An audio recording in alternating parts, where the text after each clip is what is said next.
Good evening and salutations, my GH fans. I'm gonna be honest, I did thoroughly enjoy this episode.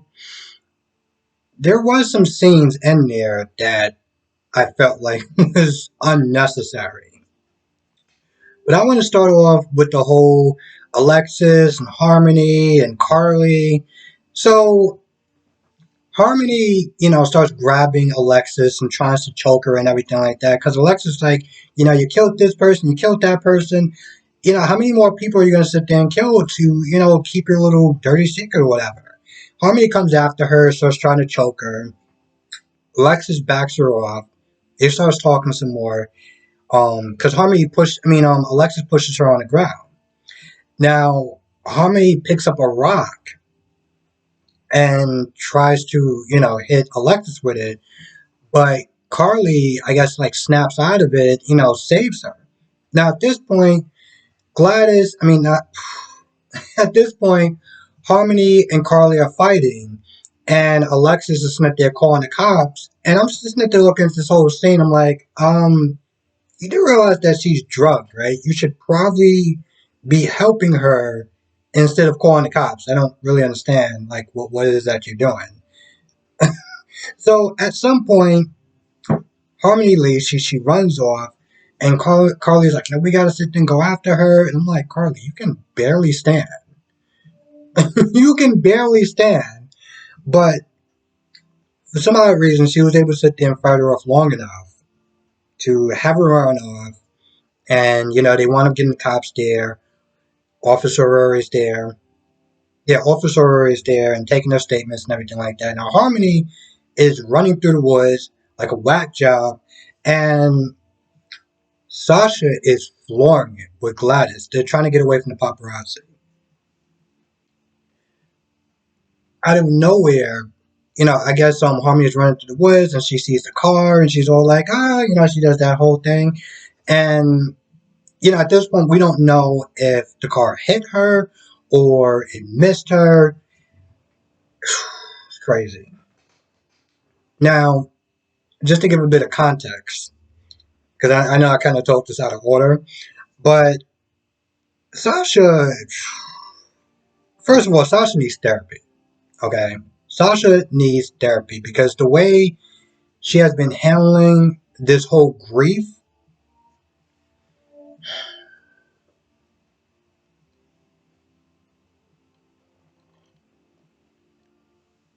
she hasn't been handling it well. Let's just put it that way. Now you got Maxie, Brooklyn, Gladys, Lucy. I think I kind of got them all. And they're all celebrating, their success and everything like that. And, Gladys is all like, "Oh, when am I going to sit there and get my stock?" I'm like, they're all celebrating. And Sasha, at first, she's kind of like in a corner. I'm just like, "What the hell are you doing?" She comes over there and she's all like, "Yeah, let's celebrate this, that, and the third." Maxie and Brooklyn, act like they got to sit there and use the restroom. And one of the things they was there saying was that Sasha looked like she was trying to pretend to have fun. Like, they could just tell her to do with something that was off with her. Then again, to this whole sidebar thing about Austin, and I'm gonna be honest, I was like, Brooklyn, where the hell are you going with this? Because I guess Austin was supposed to be there one second. Austin was supposed to be there, and apparently he was running late. And Brooklyn was like, "Oh, maybe he's threatened by your money," and I was like, "Maybe he's a doctor." I mean, I was like, "What the hell is the matter with you?"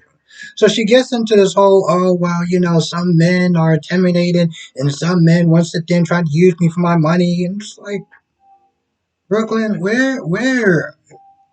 I feel like part of this conversation felt like it just came out of left field. And then the other part of it was just like, wasn't you sitting there telling Maxie not that long ago that you were going to drop your whole vendetta against Austin, or did that just slip your mind? Anyway, Austin eventually gets there, and apparently the paparazzi, um, I guess it was like a waiter or whatever, they call it the paparazzi. Anyway, they get there and they start taking a whole bunch of pictures of Sasha, and regardless of her being like, "Yo, listen, like, can you back off or whatever?" Like, they act like the most bottom feeding creatures You know, the sad part is that the way that they're acting wasn't that far off from how real paparazzis act. Um, it's one of those feels where it's like they have to act like that to get the pictures, to get the money that they're gonna get. It's a really sad, it's a really sad kind of a job because essentially that's literally what you are as a bottom feeder. Um, anyway, it's this whole thing. And at one point, Sasha runs outside and the guy starts running after her like a nut job. And Austin kind of breaks it up like, yo, listen, like, you have to chill out with that. At some point, no, actually, it was inside that he broke it up. And then Sasha goes outside and, she's just not dealing with a lot of things well. And she decides to start taking some pills, and of course the paparazzi followed and saw that and took a picture. So now she runs back inside, and this guy is literally just on her ass, just taking pictures regardless. Gladys, takes the camera from him and takes the memory card out. He's like, all right, whatever, and takes it. After this whole thing is said and done, I guess the guy must have realized that he didn't have his memory card.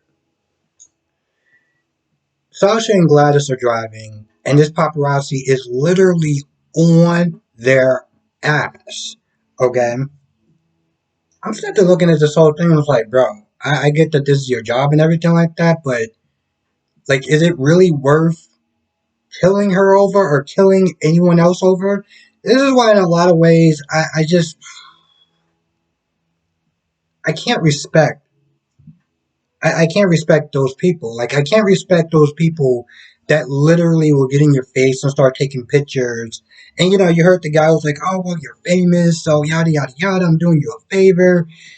And it's just like, what in the hell is wrong with you? Like, it's insane to me to actually have that type of mentality. The same mentality that Jesse was having. I mean, that Smalls was having, when he was like, talking to Michael and stuff like that, and kind of goading him and doing all this other stuff like that. It's like to have that train of thought. It's pretty foreign to most of us, but unfortunately, that is actually how some people think. So they're following Sasha, and Sasha decides to speed up, and I'm just like, this is going to end badly. Now, of course, apparently they must have run into Harmony, and I don't know if they hit Harmony. I don't know if she swerved out the way at the last minute, but either way, this whole accident is caused by that guy. And I hope when everything is said and done,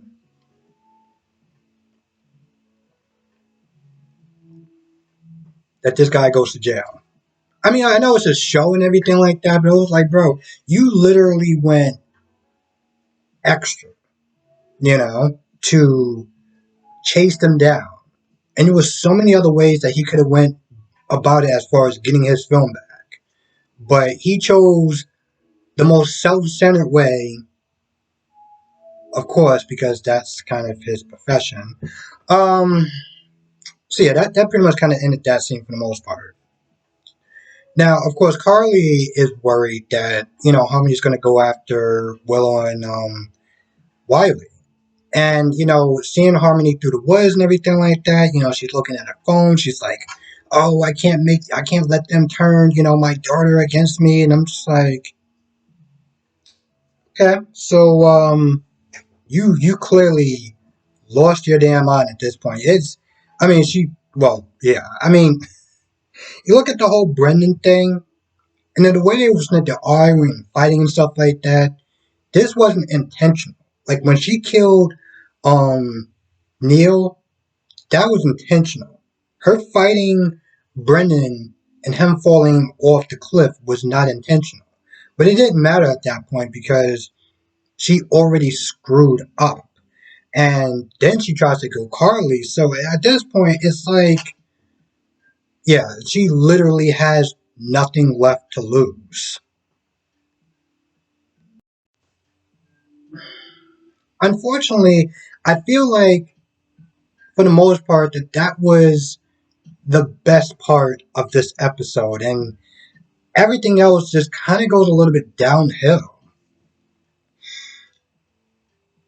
At some point, Dante gets a call, and one of the guys, to go to the hospital. He interviews one of the guys that tried to rob Charlie's, and of course, this guy is not saying anything. Um, TJ gets some mail, and pretty much is Marshall's clarinet. I'm kind of looking at this whole thing, just like, all right. I mean, for the most part, I'm. The sad thing is that I'm with everyone else to an extent as far as Marshall could just be gone. Now, don't get me wrong.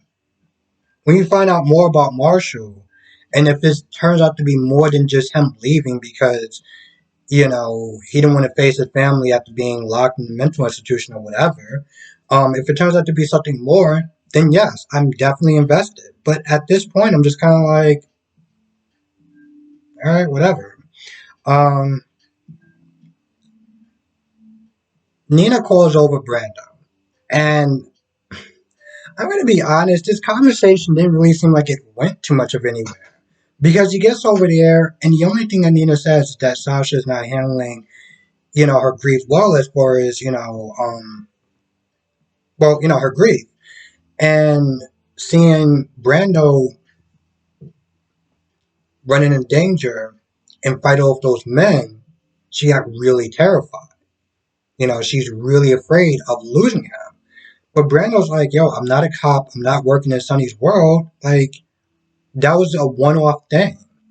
And, Nina says something that I was just like, what?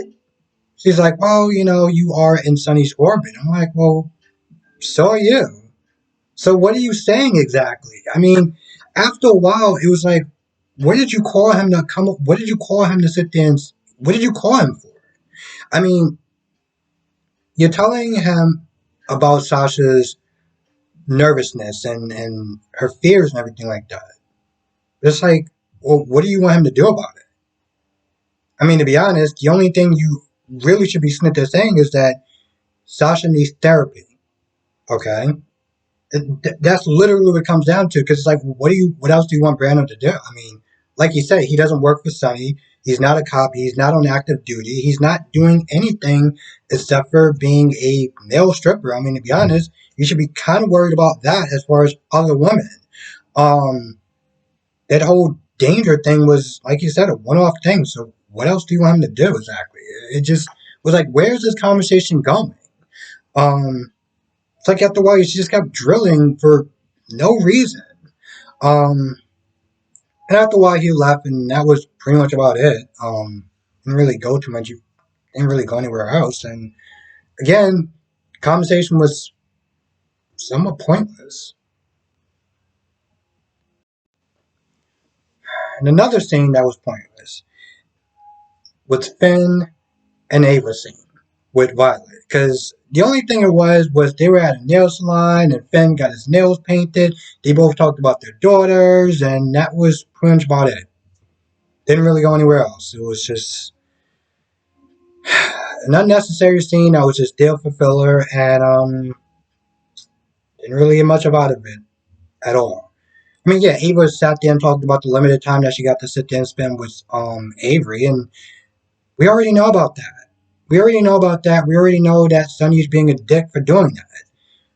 Nothing's changed. So, yeah, so apparently that was a scene also. Sonny talking to Curtis was another scene that didn't really seem like it went too much of anywhere. I mean, Curtis was sitting there asking about Sonny as far as why didn't he sit there and help him. But then Sonny's like, when Curtis talks about, Marshall being gone or whatever, Sonny's like, oh, I'll sit there and help you. I get my guys to sit down and look. And Curtis is like, well, why are you interested now? And I'm like, that's true. Why are you interested? Oh, because, Sonny's going through issues with his sons. Well, particularly one son. Um, so you talk about that. You talk about Miss Wu and the business and everything like that. And Sonny's just like, oh, don't worry. I'm not trying to, muscling on your territory or anything like that. And I mean, to be honest, this conversation didn't go anywhere. And I think that was kind of that was just part that was just so frustrating watching that whole scene. It's like they talked about a bunch of things, but it didn't really add up anywhere. Um, Curtis talked to his dad, and then he left. Okay. I mean, for the most part, most people actually wanted him going anywhere since we weren't really getting much from him. So why do we need to have that scene again? Um, Here's another scene that just is like I've said this. I've said this many times. Cameron being Drew is a breath of fresh air. I love a lot of the scenes that he's in just because I like him as an actor. With that being said, when he sits there and starts talking about Portia and they're like, worried about Curtis. Now, mind you, um, I forgot her name, but she was there saying that Curtis is going to be there late because Portia came here looking for Curtis, and Curtis was like, well, he's going to come in a little bit later, whatever.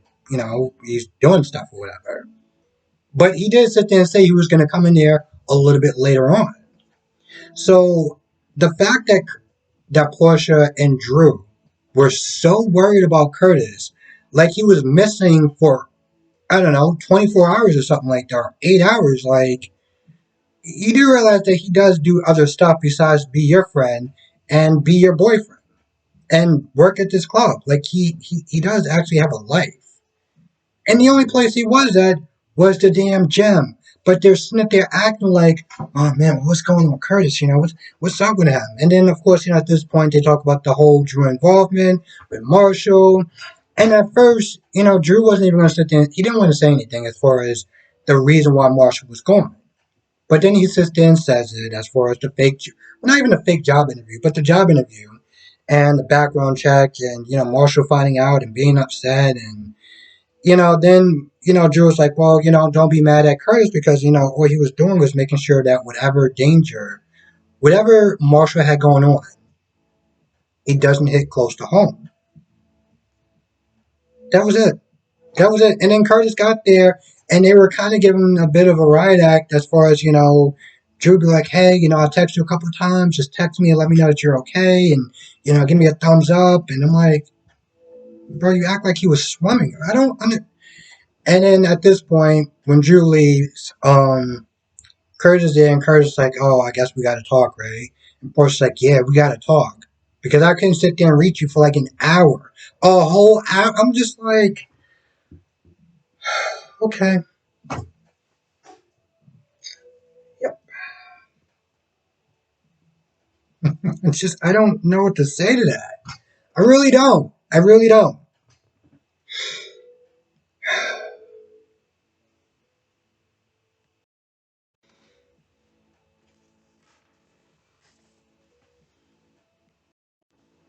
Yep, I think that's actually about it.